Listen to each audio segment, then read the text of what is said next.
Bruce, and welcome to ConvoCourses podcast. I've been doing these daily to experiment on the interaction with the audience. What I'm doing right now is focusing on one comment at a time. So whether you left it in TikTok or YouTube or wherever social media you find me at ConvoCourses, I'm going to be answering your questions one at a time. Now, on Saturdays at 1 p.m. Mountain Standard Time, we do a one-on-one where we're actually talking through the comments like one-on-ones.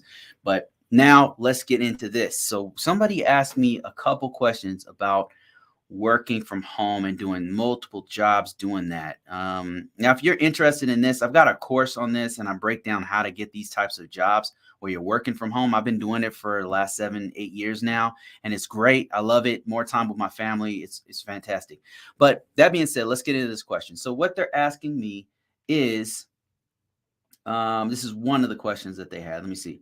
It said, I've worked 2 jobs. I think that if you take on 2 jobs, it should be for a season with a strategy, with a timetable and a deadline. But to do it long term is not healthy. Find a balance and land the job that pays enough for 2 should always be the goal. So finding enough money should, be the goal through hard times. And he says, I know that when it comes to finances versus employees, companies will always choose money first. Facts. So saving money from the second job could provide you with a serious cushion, just in case the company decides to lay you off. Exactly. So that's one of the strategies that you could use. And I actually totally agree with them about this comment of saying it's really not healthy. That's why I really don't encourage people to take on 2 jobs. I don't think it's a good idea. It's just like you get really burned out really fast, right? Especially in cybersecurity. I can't speak on some other jobs that might be a little bit more laid back, but in cybersecurity, where you're doing all these meetings, I would probably argue project management too. If you have back-to-back meetings throughout the week, it just starts to burn you out after a while because you're really working on some of these. Now, if you have 2 slower paced jobs, you could probably do it. You could probably nail it. But like he said, you should have a beginning, middle, and end for working 2 jobs. Like you should have one part-time and maybe one long-term. And then the part-time one, just make it so that, okay, once I hit X amount of dollars, once I hit this month, I'm going to quit that other job and then take a break and then maybe take another part-time job. Have some sort of a strategy and then have a focus on what you do with the money. For me, what I would do was I would put some of that money into my business. Like if I had extra cash coming in, I would use that to fund some cash flow stuff that I'm doing on the side.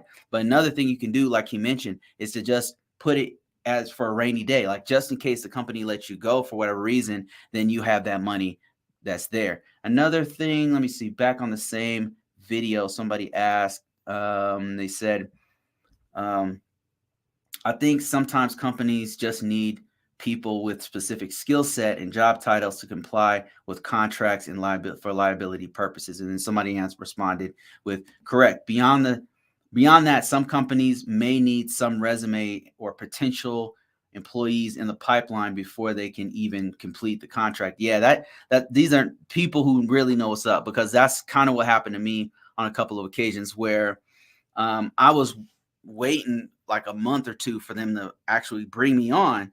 And in the meantime, I'm getting all these job offers. So I just took one and I just started working this other job, this part-time job. Meanwhile, these other guys says, hey, okay, we're ready for you to come and work now.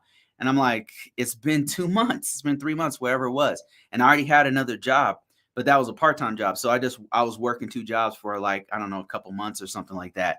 And so that happened to me before, but I've also intentionally done that before. So it depends. Again, I go back to making sure that it's something that's not breaching the contract of the company, especially if it's a good company that you want to stay with for a long time. Don't jeopardize that good job just to work a part-time, I would say is one of the things I would say not to do. And then another thing is have a strategy, a beginning, middle, and end if you're going to actually do this. I'm not saying don't do it.